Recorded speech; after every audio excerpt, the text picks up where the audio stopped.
नमस्कार, मी श्री म्हात्रे सर, संचालक म्हात्रे क्लासेस, पेझारी, अलिबाग. आज आपला पॉईंट आहे ओस्वाल्ड डायल्यूशन लॉ आणि हा लॉ आपण वीक ॲसिड आणि वीक बेससाठी घ्यायचा आहे. आज आपला टॉपिक आहे ओस्वाल्ड डायल्यूशन लॉ. मग आता Ostwald dilution law for weak acid बघायचं आहे आणि वीक बेससाठी आपल्याला बघायचं आहे. मग आता आपल्याला बघायचं आहे Ostwald dilution law for weak acid HA. मग HA हा वीक ॲसिड आहे, तो पार्टली डिसोसिएटेड ॲज H+ आणि करणारा A-. मग dissociation constant is given by Ka is equal to product of concentration of product upon concentration of reactant. म्हणजे Ka is equal to H+ आयनचं concentration into A- concentration upon concentration of HA. सुरुवातीला 1 मोल आपण HA acid VDM³ एवढ्या सोल्युशनमध्ये घेतलेला आहे. मग alpha हा डिग्री ऑफ डिसोसिएशन आहे. मग अनडिसोसिएटेड ॲसिड किती राहील? 1 - अल्फा. मग इनिशियल मोल HAचे किती असेल? 1. मग H+चं किती असेल? 0 आणि A- पण किती असेल? 0. हे इनिशियल मोल असतील. आता मोल ॲट इक्विलिब्रियम पुढे बघायचं आपल्याला. आपण इनिशियल मोल किती घेतलं? 100. आता मोल ॲट इक्विलिब्रियम किती असेल? 1 - अल्फा, अल्फा आणि अल्फा.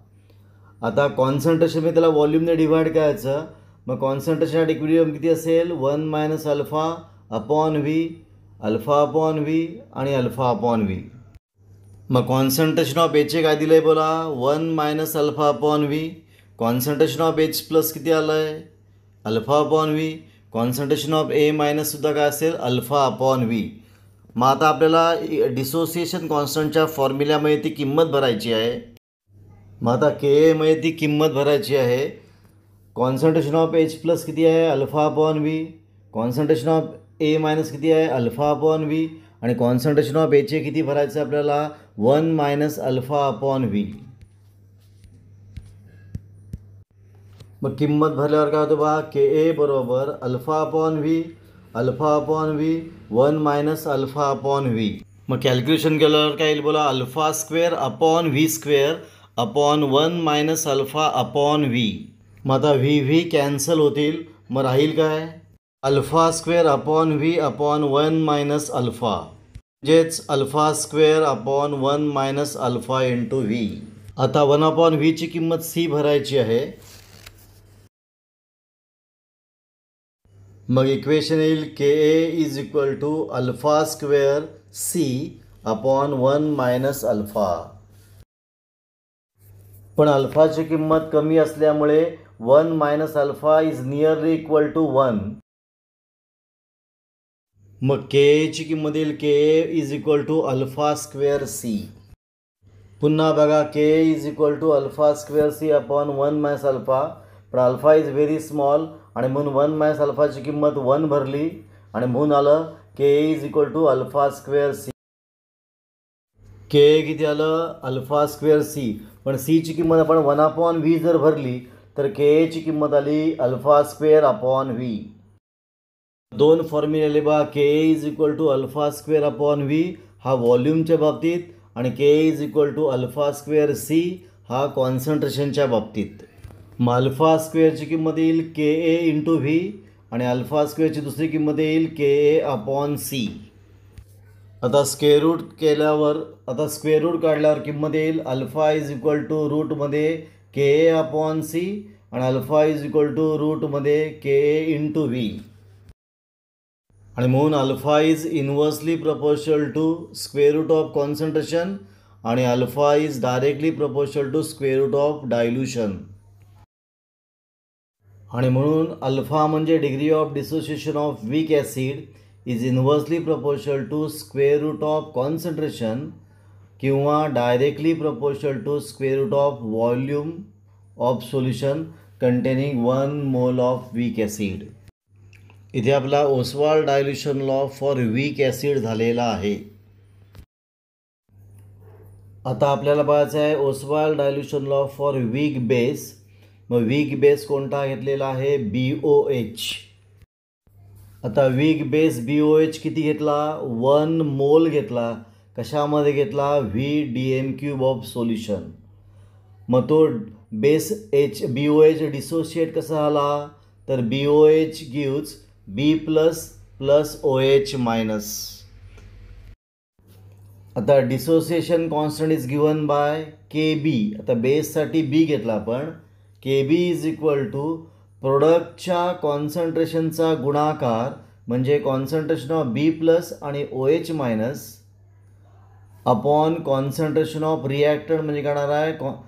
Concentration of BOH.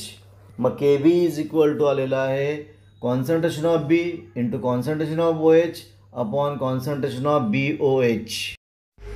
आता BOHचे इनिशियल मोल किती असतील? 1 आणि B प्लसचे किती असतील? 0. OH मायनसचे पण 0 असतील.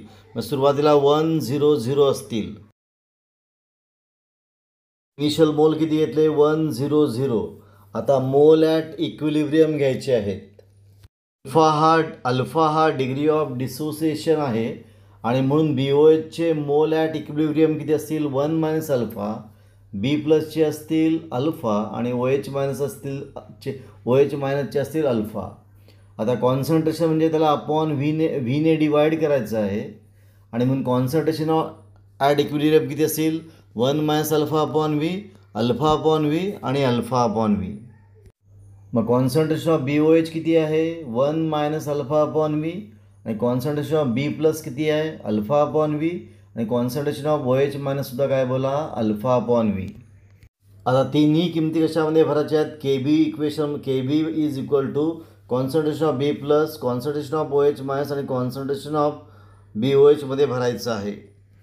मग कॉन्सन्ट्रेशन ऑफ B प्लसची किंमत भरली आपण alpha upon V, concentration of OH मायनसची पण किंमत आपण अल्फा अपॉन V आणि कॉन्सन्ट्रेशन ऑफ BOHची किंमत काय भरायची आपल्याला? 1 मायनस अल्फा अपॉन V. मग या तिन्ही किमती भरल्यावर इक्वेशन काय होईल? KB बरोबर alpha upon V, alpha upon V upon 1 minus alpha upon V. आता व्हीला व्ही कॅन्सल होईल. मग राहील काय? वरती अल्फा स्क्वेअर राहील आणि खाली काय येईल बोला? 1 मायनस अल्फा इंटू V. पण 1 अपॉन व्हीची किंमत आपण C भरली तर इक्वेशन होईल KB is equal to alpha square C upon 1 minus alpha. पण alpha is very small therefore 1 minus alpha is nearly equal to करणारा 1. मग इक्वेशन होईल KB is equal to alpha square C. मग alpha स्क्वेअरची किंमत येईल KB upon C आणि पण 1 अपॉन Cची किंमत आपण V भरूया. मग अल्फा स्क्वेअरची किंमत येईल KB इंटू V. मग दोन्ही स्क्वेअर रूट काढल्यावर किंमत येते alpha is equal to root KB into V आणि सेकंड किंमत alpha is equal to root KB upon C. मग पहिल्या इक्वेशनवर येईल alpha directly proportional to square root of V आणि दुसऱ्यावर येईल alpha is inversely proportional to square root of C. Ostwald dilution law काय आहे?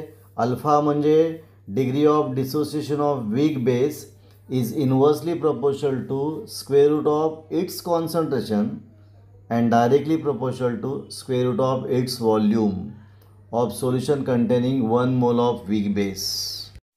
इथे आपला Ostwald dilution law for weak acid आणि वीक बेस हा टॉपिक संपलेला आहे. आपण इथे थांबूया.